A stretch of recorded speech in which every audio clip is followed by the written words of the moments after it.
All right, I'm going to start off with a quote. Maybe the devil, and the devil hath power, to assume a pleasing shape. Yea, and perhaps, out of my weakness and my melancholy, as he is very potent with such spirits, abuses me to damn me. I'll have grounds, more relative than this.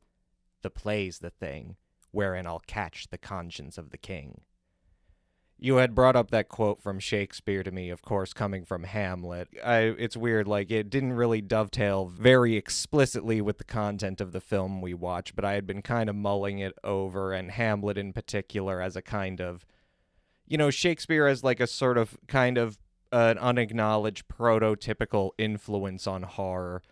I think what's great about Hamlet is that there is that part in it where you have the entire scheme where Hamlet uses the play in order to sort of almost using it as a way to out his uncle, the king, in order to basically portray before him exactly what he did in order to poison Hamlet's father, and to use the play as a method to sort of bring out his conscience.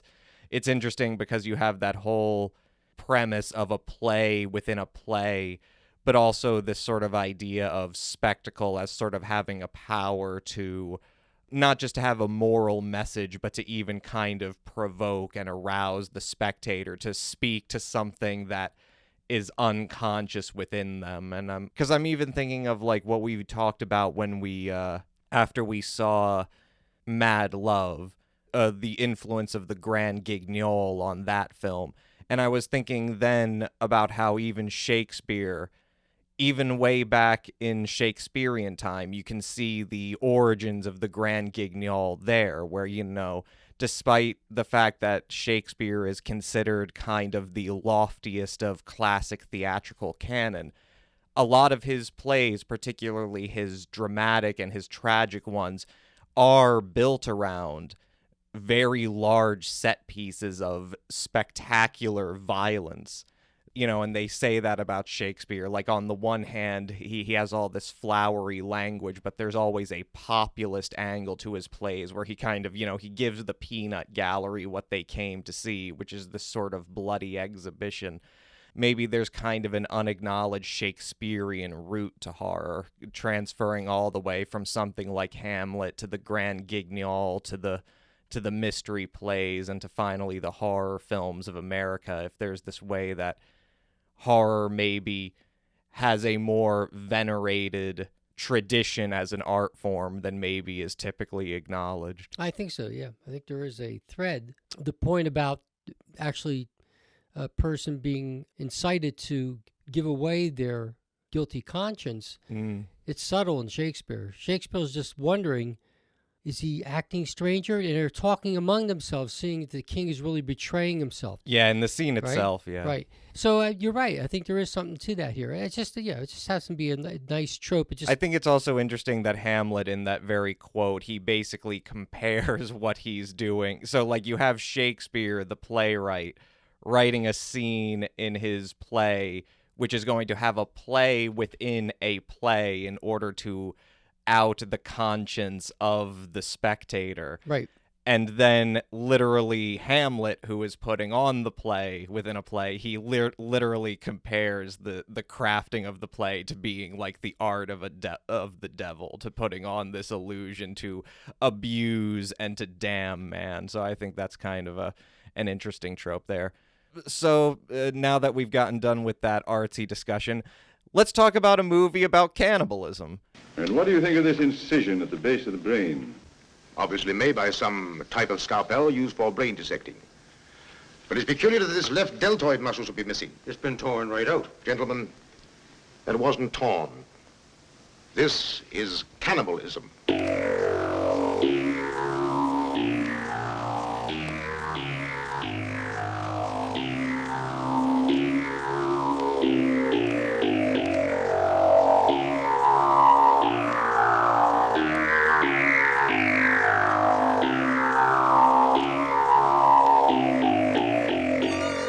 Good evening, guys and ghouls, and welcome back to Monster Craze Memoirs, a generational podcast about B-movies. I am your host, Ian Garcia, and joining me as always is my father, Rocco. Hello.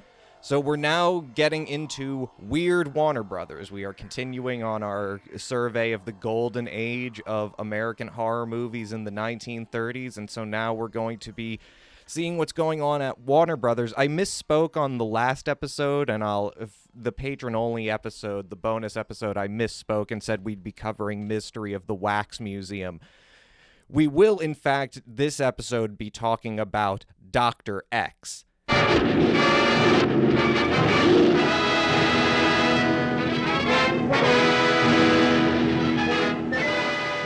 Now, Dr. X was the first horror film that Warner Brothers produced. They actually produced and released it in the same year as Mystery of the Wax Museum. I do apologize for misspeaking in the previous episode. We will be covering Mystery of the Wax Museum next week. But I don't think there's much loss necessarily, because both Dr. X and Mystery of the Wax Museum, they kind of need to be considered together, not just because they were produced by the same studio, but they were also directed by the same director, Michael Curtiz. Many of you will probably know him as one of the most lauded of the classical Hollywood directors. He's probably most famous for movies like Angels with Dirty Faces, Yankee Doodle Dandy, and of course Casablanca. He's here at an earlier part of his American career. He had come to Hollywood in 1926 and had been more or less just an average studio contractee for Warner Brothers, but the early 30s were very much a period where he started to distinguish himself.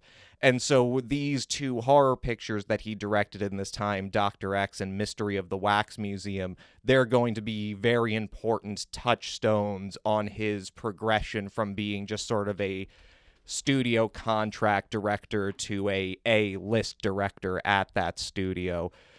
Also, I think it's interesting that, both of these films star Lionel Atwill as in this case, as our titular Dr. Xavier, or the Dr. X, and Fay Wray will be playing his daughter in the film. Fay Wray will also be making an appearance in Mystery of the Wax Museum, and in fact, Fay Wray will receive starring roles in all 4 of the horror movies that we're going to be covering this month, both at Warner Brothers and RKO.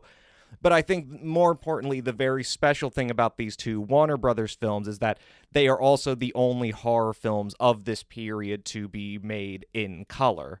Do you think filming these productions in color, do you think it does something, maybe if it's atmospheric or stylistically, do you think it gives it something that maybe that could have been accomplished in black and white? I can't see any drawbacks to it other than the fact that if it's not done right, it's a distraction. For example, during the dialogue, I'm looking to see if I can see blue eyes on Fay Wray. Yeah. With the 2-color process, and you can, which is interesting. You could get that depth, which is and then you think about how can you do it with just 2 colors. Then you're distracted from that. So it was more of a distraction than anything. I think if it's shot totally in black and white, I don't think anything was added to it. There weren't any bloody scenes. All the murders occur off screen. All these so-called cannibalism. I didn't find it especially a drawback, nor did I find it especially more satisfying than having it in black and white. I favor black and white anyway, but that's just me. Yeah, as Dad alluded, the film utilizes a 2-color process developed by the Technicolor company. In the case of both synchronized sound and now color, Warner Brothers really was a pioneering studio in this department. By around 1924, they had really managed to elevate themselves from a poverty row studio to being a really big contender in California and in Hollywood at this time. And really, they had actually almost risked everything on their experiments in sound. Basically, what ended up happening was that they made a deal with Western Electric to develop and patent their own synchronized sound recording and editing system, which ended up being Vitaphone.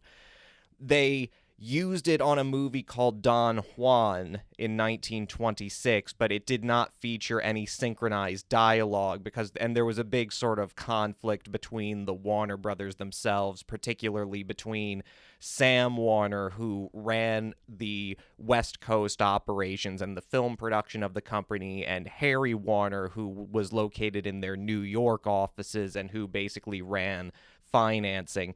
Harry was very cautious about sound. He very much thought that it was probably just a novelty that wasn't going to be a big draw at the box office. Sam was much more convinced that that was the direction that the company needed to innovate in. And so when Don Juan gets released, it's a very expensive film. It costs even more to get the theaters who are going to play the film to convert to the new sound on disc Vitaphone system. And ultimately, despite the fact that the film technically is a box office success, it doesn't make enough money in order to recoup Warner Brothers' larger investment in sound technology. However, Sam ends up doubling down, and instead, despite the fact that he dies before the film receives its premiere, his conviction about sound is ultimately vindicated after the box office success of none other than The Jazz Singer in 1927. Now, obviously, The Jazz Singer, for the most part, is like Don Juan. It does not feature all synchronized dialogue and sound. Rather, the sound on disc system was used largely to add scoring and sound effects to the film. But it did utilize some synchronized dialogue, and more importantly, the most popular entertainer of the period, Al Jolson, it featured him in singing sequences, so it featured synchronized musical numbers.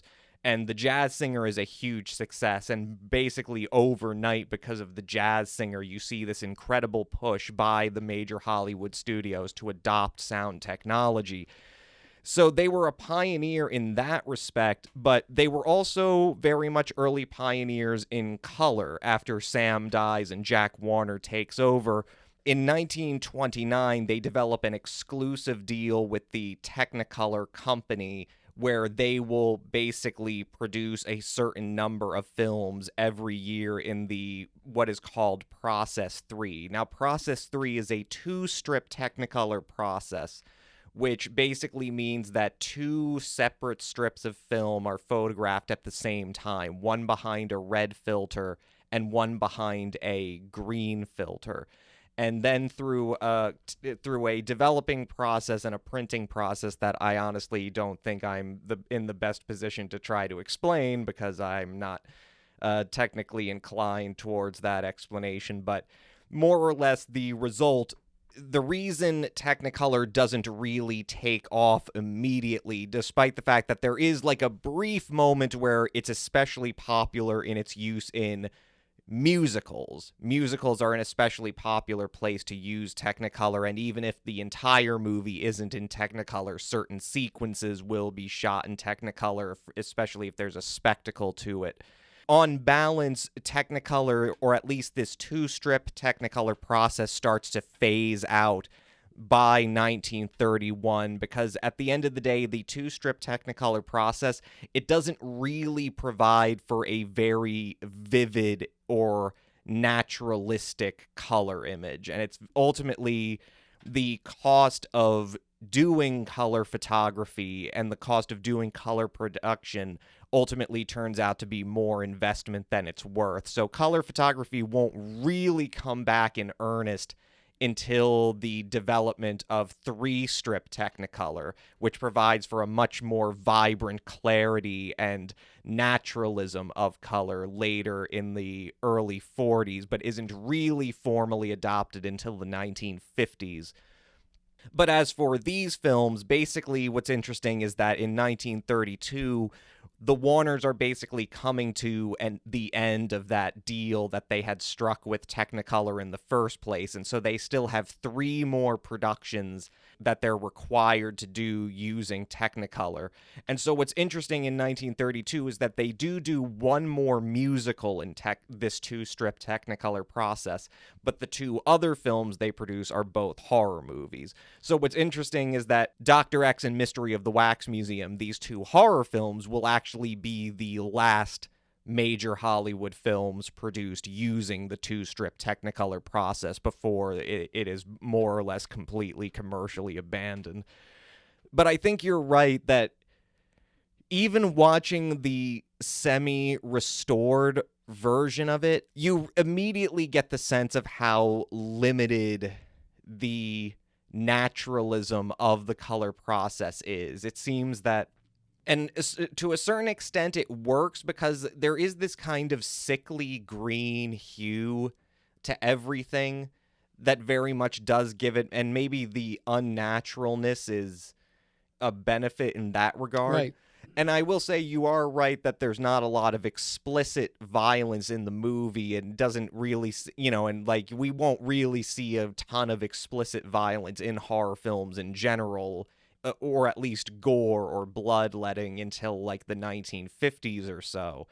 But I do think it's interesting that you immediately start to see some of the benefits of having color, just in terms of what it can do for a horror movie, because there is that scene where Dr. Xavier, he is escorting the police who are investigating a series of cannibalistic murders through the university that he teaches at.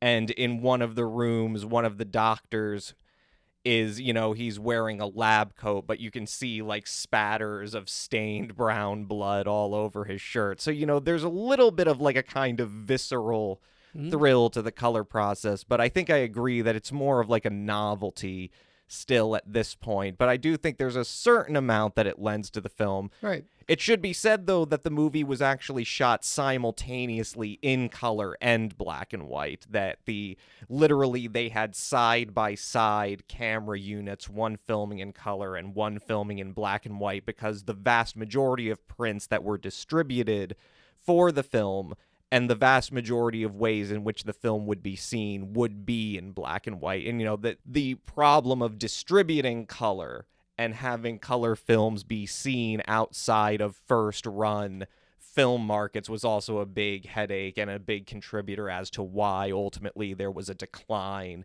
in color film production. That sort of limited time in which you have to recoup the additional cost of investment to the sorts of first-run theaters that were able to convert to color film projection. Yeah, this is Lee Taylor. I'm down at the Mott Street morgue. Just now, they bring in the body of an old scrub woman murdered under very peculiar circumstances. No, they won't let me see it. I say I can't get any dope on it. Police orders. Just now, Stevens, O'Halloran, and a guy named Dr. Xavier arrived. I'm laying $10 to a dime. It's another moon killer murder. So where we are at the beginning of Dr. X is we got this reporter named Lee Taylor, played by Lee Tracy. Yeah, he's actually he actually was a guy who very much became typecast in these sort of, he's when you think of in your head of the wisecracking, fast-talking 30s reporter character, you're thinking of Lee Tracy. Like, this was the guy who they got to play these characters in those early films. He's doing a story on this series of cannibalistic murders that the police are trying to figure out. Mm-hmm. Yeah, like basically through him we're introduced to Dr. Xavier, who he's basically being called to give his medical opinion to the police on these murders. And already the sort of logic doesn't really seem to add up in this movie, because this is apparently the 6th murder that's occurred, and Dr. Xavier is it seems that he, played by Lionel Atwill, this is the first time that anyone's brought it to the attention of the police that the people have not merely been murdered, but that they've been nibbled upon, so to speak. Right. The other thing is that as you learned, the police were really trying to engage Dr. Xavier because they realized now the type of weapon that was used in part of the murder process, other than strangulation and cannibalization, where really what the person was doing is ripping a piece of tissue out for purposes. But the point is that the scalpel was only equipment that was found at his university. Right. And so that's how they suddenly come to the idea of like, oh, well, I guess we should start investigating your school. And so that's what leads him to bringing the police around his medical research academy. And so we're introduced through there to a veritable rogues gallery of deformed ex-German potential quack scientists and sex perverts. I don't know if they're necessarily quacks, but certainly they have a little derangement of some point. that's unrelated to their work. But let's. Yeah, the first person that the police are very suspicious of is Dr. Wells, played by Preston Foster, and the reason they're interested in him is because he actually is studying cannibalism. Right. They're sort of thrown off his trail once they realize that he's actually an amputee. We have this great scene in Wells's laboratory and here you start to see like part of the benefit, the sort of visceral benefit of color film, because he's just got this vial on his desk that contains a beating red human heart that he's been keeping alive for 3 years through electrolysis. And so, but he's an amputee, and so they determined, well, he couldn't have successfully murdered somebody. You need 2 hands to strangle. Right. Yeah. Right. We're then introduced to Dr. Haynes, played by John Ray. And his basically his only interesting he seems to be like some sort of neurologist or something. Like he said, there's a bunch of hokum dialogue. Like we haven't seen hokum dialogue like this since we sort of were watching the 50s movies, but he's discovered some new form of brain cell or something. Right. But the main thing of interest, and this is what the police discover while he's distracting Lionel Atwill's character, Dr. Xavier. I'm just going to keep calling him Dr. X because I can't pronounce Xavier without saying Xavier. But he's distracting Dr. X, and the police notice that in the medical textbook that he was supposed to be reading when they enter the room, he's actually hiding a volume of French erotica. So that's what. So he, we're already, of course, in the standard mystery mold. We're already sort of laying up the potential red flags. All the foils. Right. Of why someone could be like some sort of deranged murderer. And of course, it seems that Haynes is the one who is the most hostile to the police. Like as soon as Dr. X brings the police in, he uses the excuse of studying the brain cell under a microscope just to ask him, why did you bring the police here? Like he seems very secretive and very untoward as far as the rest of the scientist goes. The last 2 doctors we're introduced to are Dr. Duke, played by Harry Beresford, who is a grouchy paralytic. Not sure what he does. And then Dr. Rowitz, played by Arthur Edmund Carew. And he's this ex-German, disfigured, half-blind scientist who seems to be his beat is studying the relationship between astronomy and human psychology. Right. Although I wonder why his lab coat is the one that ends up being the most spattered. Right, doesn't in make blood. Sense, right? Like whatever he's doing is just like right. and he has nothing to do with the moon or the sun. Yeah, right? the detective is immediately suspicious of him because he compares. He's basically expounding upon the effects of the moon on the Earth, and he compares the moon's the moon's raising of the tide to a eternal scrubber washerwoman. And then that immediately piques the interest of the detective because the last victim of this cannibalistic murderer was a washerwoman. All these times, Dr. X is basically able to just get the police out of the room before they can ask any pertinent questions, which makes it all the more mind-boggling that he's able to successfully convince them to let him carry out his own internal investigation. And so this is where we get into the plot of the film. And of course, this entire time, Lee Tracy's reporter character has found various ways to spy on and get this information, and this is also how he ends up encountering our next major character, which is Joanne Xavier, played by Fay Ray, who catches him while he's spying. And of course, the seeds are sown for like the sort of love interest that's going to develop between these 2 characters as the sort of background melodramatic foil to the mystery that's afoot. So Dr. X, despite the fact that he already lives in a very austere house somewhere in Manhattan, he then also, it turns out, he has another even bigger, more opulent estate in Long Island. Black Shoals? Yeah, somewhere, but like emphasis on the black, because once we see the matte painting of his Long Island home, you immediately, it's of course like something out of an Edgar Allan Poe story. Where is that? It's like everything is so demented and haunted, and of course, like you have to wonder if Dr. X himself is maybe another suspect in this story. Yeah. But anyway, like, so he takes everybody out to his mansion in Long Island because basically his plan is to conduct an internal investigation. And so he comes up He has 48 hours. Yeah, he has 48 hours to find out if Thank God. who and if one of his scientists is actually the killer. And so his plan is to very much like Hamlet's plan in Hamlet, is to put on a play in which he will reenact a murder, the last murder, right? Using his own butler and maid as the performers, and he's going to strap the other 3 doctors. He immediately excludes Wells Wells is assisting him, right? Because Wells is an amputee. Right. So he's going to reenact the murder. He hooks them up to lie detector.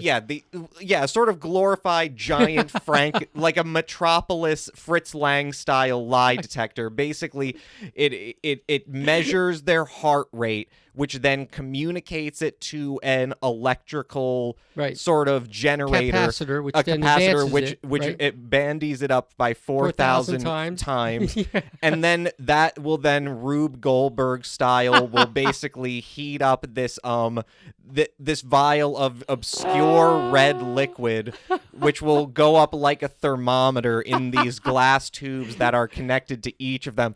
And so basically, initially it wasn't too bad, but the way you say it is really funny. The way it looks really cool in action. It's just like but you have to appreciate that, like, it's the sheer like because number one, the plan is just like, this is not anything that a smart or objective person does in the first place, but it is the sort of beautiful, convoluted nature of it that you're right. It's not even just as if it's a lie detector, because he's not attempting to gauge dishonesty. He's just basically trying to take their pulse. And basically his entire plan is that he's trying to see who will become the most aroused by the image, or anxious, or anxious by the image of this of the recreation of this murder, and if you're a on lunatic, the stage. Or not a lunatic, that's the wrong word, but it's done during the full moon. This all takes place on the full moon. Moons, right? Well, so that being, of course, Dr. Rowitz's whole beat, that this isn't precisely the time, the movie, like, this is I had seen Dr. X before, and I don't think I appreciated it the first time I saw it. But the movie actually does a fairly good job of tying the separate threads of the characters together. Yeah, it's not rather efficiently. Yeah, yes. It's not overly expository or anything like that. But it is interesting, and I find it, of course, like this being a pre-code movie, there's all sorts of allusions, though not necessarily any explicit acknowledgement of certain elements of the story. Like, I noticed early on in the movie when Lee Tracy is outside of the morgue attempting to spy on and he sees Dr. X going into the morgue, waiting upon the body that's about to be delivered there. The first place he goes to make a phone call is apparently one he knows before, because people there recognize him. And no one says that it's a cat house, but it's obviously a cat house. And I had been listening to an audio commentary for the movie, and apparently, like, they were allowed, the Hayes production office allowed them to have that in the movie as long as they cut out a line where the matron of the house says the girls aren't here yet. And so, as the guy who's doing the audio commentary notes, is that, well, Darryl F. Zanuck, the guy who produced the movie, is like, they did take out that line, but they also made sure that the girls are there. So there's absolutely no confusion about what sort of establishment there is. No, they won't let me see it. I can't get any dope. Police. Very good. There's also when Lee Tracy arrives at Dr. X's mansion in Long Island, he finds himself in the kitchen, and of course the first thing he finds is a still for bootleg alcohol. No, it's just some kind of piece of equipment. He thinks it's a still. No, it is a still. Like, that's the implication. Like I read about it. Like, the whole point is that he is supposed to have a still in his frickin' home. I just thought that he just mistaken the piece of equipment looks like a still. He said, well, No, it's a still. He even asked, what quality is it? Like, no. Yeah, the proof. But it's interesting because the comic relief, it's, somewhat, it fits in. Like, he ends up That's the on thing. a cadaver table, not only with a cadaver table, with his own toe tag tied to his toe. Yeah, that's how he. it's sort of yeah, nice. he's a very ingenious little investigator. But that's the thing, is that, like, it's not even comic relief. And that's the thing that's interesting about Dr. X, is that it's not comic relief because more or less the entire film is done in a kind of black comic style. Yes. Except for moments like the part of Dr. X putting on the play is that, like, there's supposed to be this sort of light comic and even romantic tone if it comes to the relationship between Lee Tracy and Fay Wray's characters. This sort of light tone overall is maintained, but then it's sort of, in a weird way, it makes the parts of the gruesome and the uncanny more effective. But also what I had not really thought about until I was listening to the audio commentary that came with the DVD for this is the commentator noting that this is also one of the few horror films from this period that takes place in a modern setting and where there are constant allusions to the modern. So if you think of the movies made before it, where it's Dracula, Frankenstein, even something like Freaks or whatever, or even Island of Lost Souls, all the settings are so provincial, and they're sort of they're period settings. Mm-hmm. There's places that are remote from the modern day, and yet the very first opening of Dr. X, we're clearly in a pier in New York City. We have, modern scientific technology. We have these illusions. It's like, it's very... Well, yeah, I think there are a number of themes to the whole thing. I don't classify it as a horror film. I classify it as a kind of quirky science fiction kind of film. I mean, it doesn't instill in me the kind of horror. It's dark comedy, and it's also, what's interesting about it, there are also some Chekhov gun elements to it. Now, to explain to you, the idea is that no one knows how Dr. Preston Foster's character, Dr. Wells, can get around. The idea is that by accident, Lee Tracy's character, Lee Taylor, just lighting a cigarette, walks into a room as if he walked into a broom closet, and the next scene you see him tumbling down. You hear the sound of crashing, and he ends up tumbling down through the trapdoor system that is actually used by the killer to make his way around Dr. Xavier's house, not knowing that Dr. Xavier has these kinds. It's kind of interesting. Anyway. Yeah, and that's the thing, is like, and so that's that's a good point to bring up as part of as far as generic classification of this movie. And of course, because this is the very early prototypical era of horror, these are the sorts of questions we ask. We could ask the same, we asked the same question about Freaks. Freaks was advertised in part and is technically still classified to this day as a horror movie.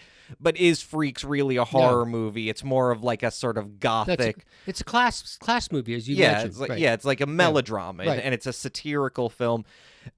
Whereas with Dr. X, it is technically horror, or I would say that it's more accurately what's referred to by Brian Sen in his book Golden Horrors. It's what you could refer to as a borderline horror film, because the emphasis of the story isn't even necessarily what is horrific, and this was actually deliberate on the part of the Warner Brothers and Daryl F. Zanuck, is that they had initially come into the idea of doing the film as a way to capitalize on the horror craze, but what had happened was in 1932, already there had been a series of box office disappointments associated with the horror genre. You had Murders in the Rue Morgue, you had Freaks, Island of Lost Souls made its money back, but not as much as Paramount was hoping it would. You can even think of White Zombie, which we covered on the bonus episode last month. This movie that made a lot of money in certain areas, but absolutely bombed in other areas. So there is this sense in Hollywood at the time that even though it's only 1932, this belief that the horror cycle is already potentially on its way out,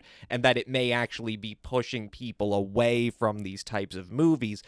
And so, despite the fact that they originally conceived of it as a way to capitalize on horror, Darryl F. Zanuck very early on decided that he didn't want it to primarily be, or to even emphasize its horrific aspects at all. He wanted it to be a comedic murder mystery. And so even during the release of the film, actually, like, it's very interesting, the Warner Brothers press book that they gave to, they distribute them to the exhibitors of the film in order to give them an idea on how to promote the film. I even have a quote from the press book. It says, quote, "Sell its importance, its bigness, its novelty, its combination of mystery thrills, love and comedy, its splendid technicolor. Avoid," all caps on avoid, "any suggestion of horror or shock. The picture contains more laughs and more romance than any mystery thriller ever made. It is important to get this over in your promotion." Don't you worry about me. I got to dash off to my newspaper. See, they won't Mr. wait. Taylor, you don't have to report to the paper what you've just seen, do you? Oh, I'm sorry, but I've got to. You see, this is the most sensational case that's broken in 6 months. And I know, but can't you wait? Won't you give Father a chance to find out who's doing it? What difference does it make to the public what happens or how he does it so long as he catches him? it makes a lot of difference. The public want to read about it. The more sensational it is, the more the son of a guns love it. Is that all you think about? Sensationalism? Don't you ever think about people's feelings? Certainly I can, but don't you realize that I'm in a hard-boiled racket? I tell you what I'll do. I'll hold off on this story, and I'll stay if you let me have breakfast with the family in the morning. I think it can be arranged. Father usually has breakfast at 7:30. And you? Oh, I'm lazy. I have mine at 9. Oh, you have no idea how lazy I am. Could I have mine at 9? Possibly. And will you take me for a swim afterwards? So right there you see the it's film. true, though. Yeah. It very much is a sort of black comic mystery thriller. Right. But as far as the evolution of the horror genre, this is very much, you see these sort of, basically what the horror genre is at this point is the parallel development of different types of mystery stories that are not yet what we would consider necessarily true horror. Like even Dracula, when it came out, was not identified by all critics or people in the press as a horror movie. They might identify it as a mystery movie. And so but also before Dr. X is released, and Dr. X itself is based on a play called The Terror, which is not to be confused with a completely different murder mystery called The Terror, which was also adapted in 1928 by Warner Brothers. But anyway, basically Dr. X, as an adaptation of a Broadway murder mystery, it comes from the same tradition as other sort of murder mystery plays that also had a tendency towards black comedy. There are plays like The Bat, or The Gorilla, or of course The Cat and the Canary being the most famous one. That was the one that ended up being turned into a silent film by Universal. So you see that, Dr. X is part of a tradition of these black comic, but particularly dark murder mysteries that were initially very popular on theater, but then were adapted into a cinematic form. So you're absolutely right that there's this sense that Dr. X is tangentially a horror film and is kind of important in an evolutionary sense, but isn't really a true horror film as we might understand it. Horror means that everything's embedded around the theme of the horror antagonist.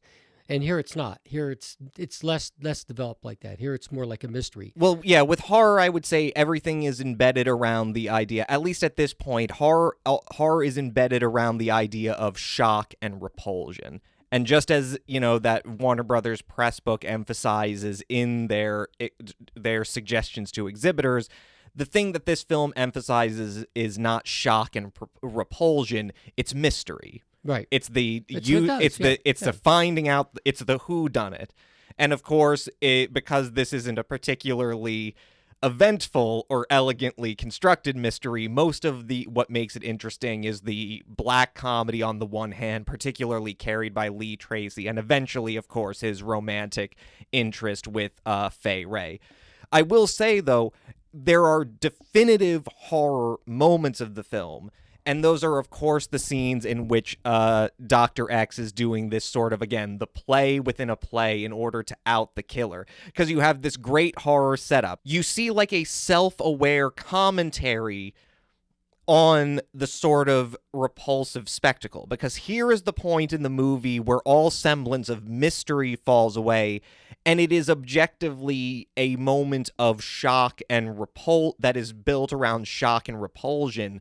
And it is constructed by literally having Dr. X as the sort of filmmaker within a film putting on this production specifically to provoke the shock and anxiety of this captive audience of his fellow scientists.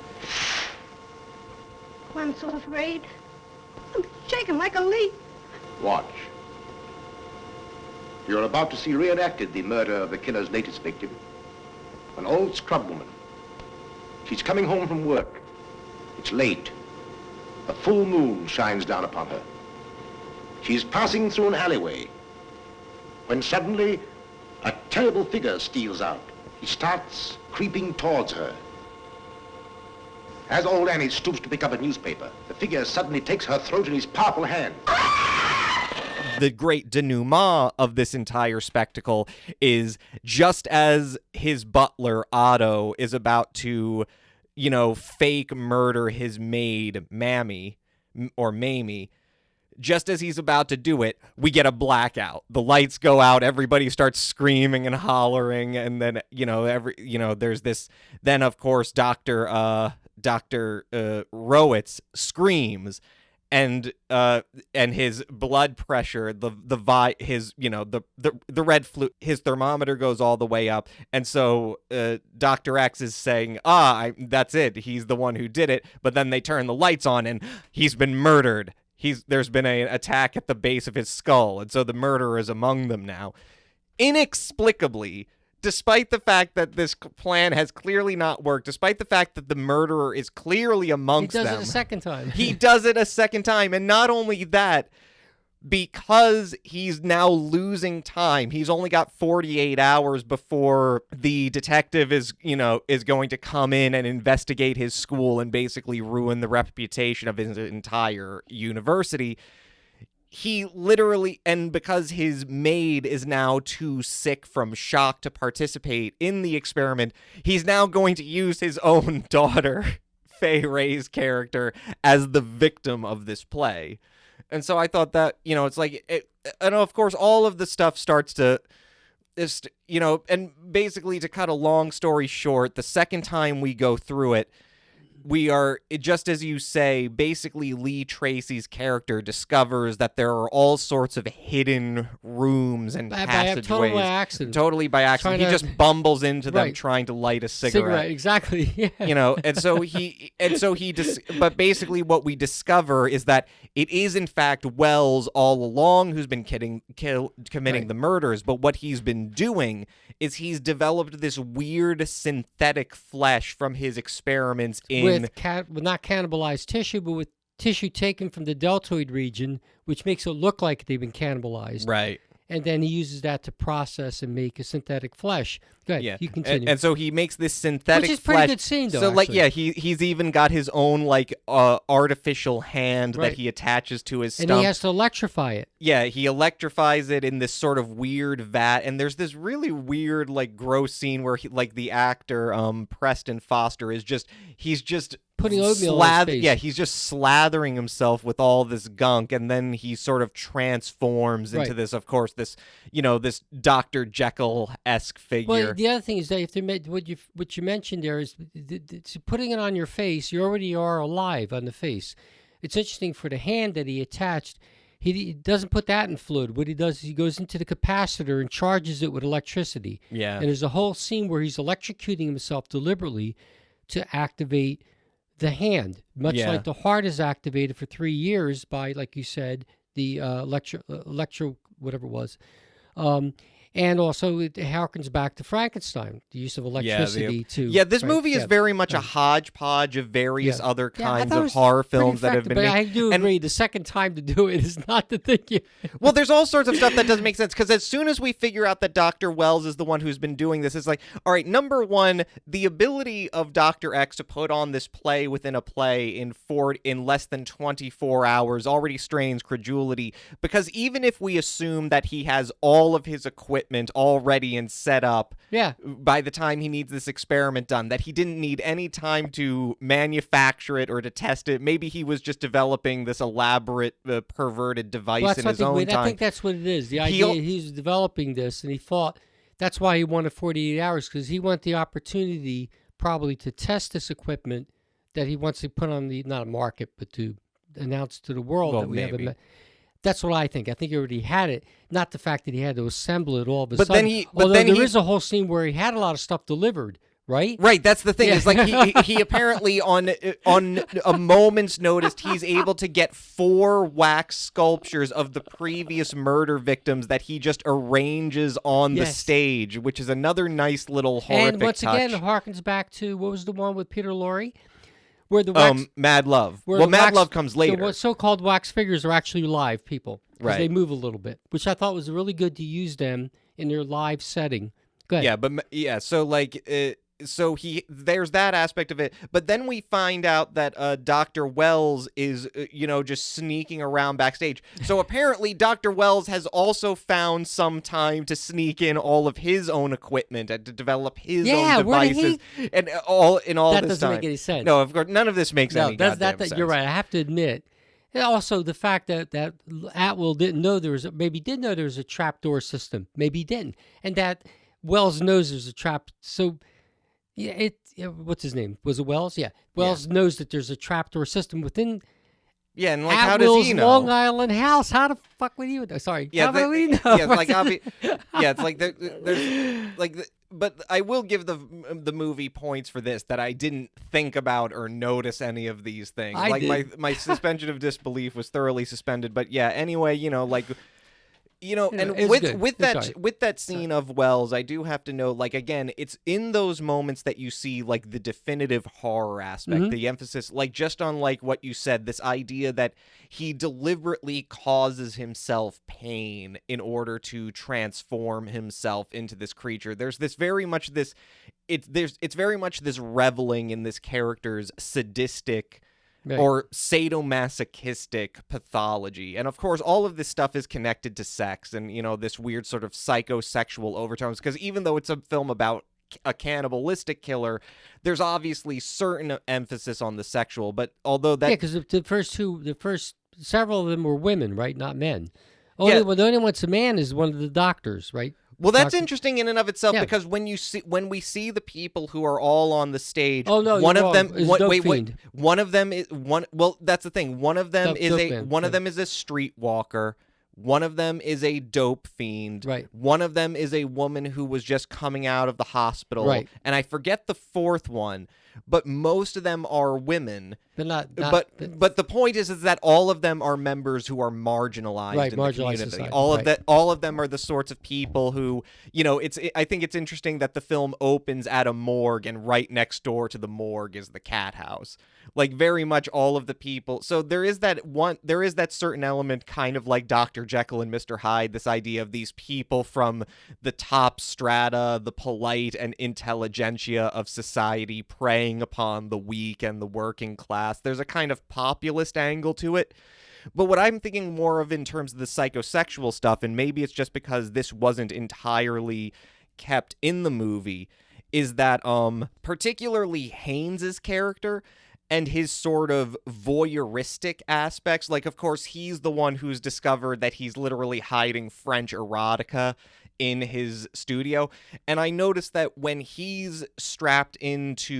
they're first being strapped into the chair for Dr. X to carry out his experiment, I did notice that he's the one, out of nowhere, he just asks, were the women attacked? Now, of course, attacked in this case is a allusion to him basically asking, were the women raped? And then, like, the other character, Dr. Rowitz, he's basically says to him, like, it's like, why does your mind only ever go in one direction? Right. So they all know that he has this propensity to think this way. Right. And so there's this whole psychosexual subtext to everything that's going on.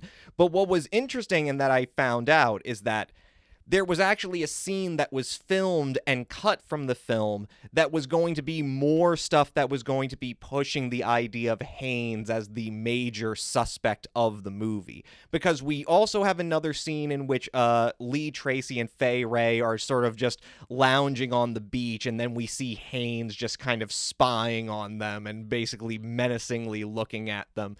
But there was a scene that was filmed and cut from the film, which would have implied that Haynes is also making inappropriate sexual advances on Dr. X's daughter, on Fay Wray's character, because the scene that was filmed and cut, it literally involved him trying to give Fay Wray's character a gift, basically cornering her in the Long Island home and giving her this present, and the present turns out to be Japanese erotica. And he's basically just reveling in trying to get her to look at the images in this erotic book, and her being absolutely shocked and repulsed. So all of these things that don't end up in the final film, but like it sort of gives you like the impression of like, this very pre-code sensibility of what they were able to, or they thought that they could push for and get away with, in terms of like, all I'm saying is that it's not particularly subtle when the film does. I know, but it's not a big point of it. I mean, it's just that one character, actually. And then the murders themselves, right? Sort of. Well, no, I don't think that you can say that, because I think even the entire premise of Dr. X's experiment, like you're saying, it's about the anxiety of seeing, this play that's before them of this weird killer coming up on this prone woman on this, bed in front of them, right, and measuring their anxiety. But it's not just the anxiety, really. It's also the like there's this image I know, of... but that's because I think it's more titillating to have that scene for the viewer in terms of seeing the film. Well, right, of course. Versus the dope fiend. Who cares if the dope fiend's murdered? Well, right, of course. It's more titillating. Right. That's all I'm saying, is that they know exactly what they're doing. Not because I don't think it's not intrinsic within. It's the plot of the picture for the titillating purposes. But yeah, anyway, like, it's like overall, of course, Lee Tracy gets into a brawl, which is great. And like you said about there's this Chekhov's gun, because early in the film, Lee Tracy and there's this recurring gag throughout the film where Lee Tracy has one of those hand buzzers, those old-timey wind-up hand buzzers where you give someone a handshake and it shocks them. Yep. So that's established at the beginning of the film, and that turns out to be the Chekhov's gun that he uses as a sort of secret weapon in his brawl against the guy. But then eventually, basically, he just lights the guy's... What does he do? He lights the guy's face on fire? He throws a lantern at him. Yeah. And he tackles him, and I guess the lantern... Anyway, these guys have fluid... He crashes out the window. And it self-immolates, if yeah, you will. tumbles burning to his death. Right. And I love that scene because it didn't involve police coming in and saving the day, which I thought was cool. You have the actual fight occurring. Yeah, you get a good sense of Lee Tracy as an underdog character, right? Because he gets his ass kicked. Yeah, nevertheless he comes out on top. He gets his ass kicked. He climbs up fire escapes and pipes. Yeah. He does everything to get his story. He sleeps in a morgue. He covers himself in a tarp and gets a John Doe toe tag put on him. And also Fay Wray pulls a gun on him at one point. Right. And so and he said there's of course the whole comic scene with his editor where he's like, no, put someone else on the beat. I don't want to have to be covering this. But yeah, do you want a paycheck or not? I think the editor calls him. Yeah, he's a thoroughly, he's a thoroughly charming character.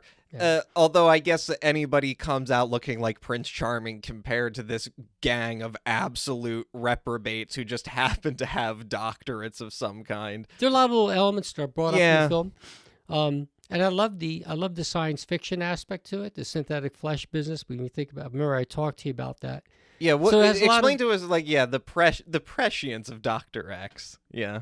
Yeah, I think that first of all, the lie detector test that he's using, which is kind of ornate, but I thought was very interesting. That's exactly what the lie detector does. It goes through a capacitor system and a rheostat system that measures your respiration, also your pulse rate, et cetera, et cetera. Although his lie detector it seems to be a little more accurate than contemporary lie detector tests.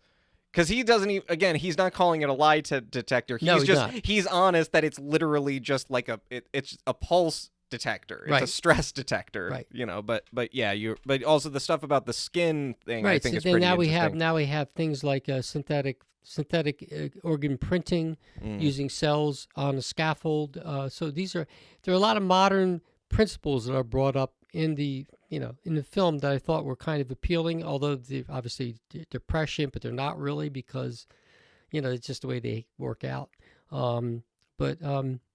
Yeah, so there's a lot of good points to it. I just liked all the elements of it, but I have to admit that some of the things that are outrageous, like you just said, how did he get all the equipment there so fast, and how did he assemble it, and then how did he not know that there's a trapdoor system in his own house? That there are a number of things that are outrageous. apart. Outrageous is definitely the thing, but I think the film wins points on that. Like again, I think it goes back to Mad Love and my contention that like I just felt kind of weird about the kind of moralistic aspects of Mad Love. I think what's interesting about Dr. X is that despite it also being a film that is very much in the mold of those New York murder mystery plays that were very popular in the 20s and that aren't being adapted into films at this time, it also seems to, in that scene, it seems to very much be a sort of an homage to the Grand Guignol, doesn't it? It seems to very much be an homage to that sort of just flamboyant modernist spectacle, which is all just about the visceral enjoyment of the repulsive and the shocking. And I do think it's interesting that I think Dr. X is more successful as a variation of that precisely because it really is weird. I think this is really the first one of these movies we've seen where there is transparently no real, it seems like higher ambition than just to be an exciting mystery thriller. Because, it's like there are little elements there are, of course, themes of, psychosexual derangement. There are themes of cannibalism. There are themes of even maybe, a modern class element, like an anti-elitist element in terms of these. This film is the least of which you have the themes that you brought up in the other films, where you have deeply class culture, you have ideas of slavery and colonialism, and absolutely this has fewer of those. And it's like it's getting to be more like your modern horror pictures, which lose all the class distinction. Right, no class distinction, just about the horror. Well, it's just about it's just about the modern spectacle of it. Like even right down to its entire style. This idea, of it being a sort of black comic melodrama that just happens to have these big horror set pieces. It's very populist in a way. Yeah, I think the Grand Guignol. It seems like so it touches on all those aspects that you mentioned. I agree 100% with that. Yep. I think it's interesting. Michael Curtiz, I even found this quote by him. It's definitely in his typical broken English. We are not here to preaching with pictures, to take political sides or bring a great message. We are here to entertain. And I think on that front, Dr. X very much succeeds. I think it's a thoroughly entertaining, and it's a thoroughly entertaining. I never saw it, and I'm glad I saw it. And here's the thing: it's a thoroughly entertaining picture, and at the same time, it is not technically compromised in any way. Like Michael Curtiz, I think absolutely goes toe to toe as far as being a stylistically minded filmmaker than with James Whale or Robert Florey or any of the previous sort of great sort of visual filmmakers that we've seen. I also have noticed, even before James Whale did it with Bride of Frankenstein, I noticed that especially in those scenes of the experiments, there's a lot more shot setups. The cuts are done a lot more quickly. It seems like he was doing a lot of these things. You could even see in a weird way, Dr. X being almost like in a weird way, a predictor of Bride of Frankenstein. There's a lot of things that that James Whale did with Bride of Frankenstein that Michael Curtiz seemed to do first with Dr. X that I thought was pretty interesting. We're going to have more opportunity to talk about Michael Curtiz as a filmmaker. We're finally going to come back next week, and this time we really will be seeing Mystery of the Wax Museum that I know Dad is excited about. I'm excited to see that. Yeah, but this is equally nice to see because, like I said, I never saw this film before, so this is great to see it. Yeah, please join us next week on Monster Craze Memoirs. Yep.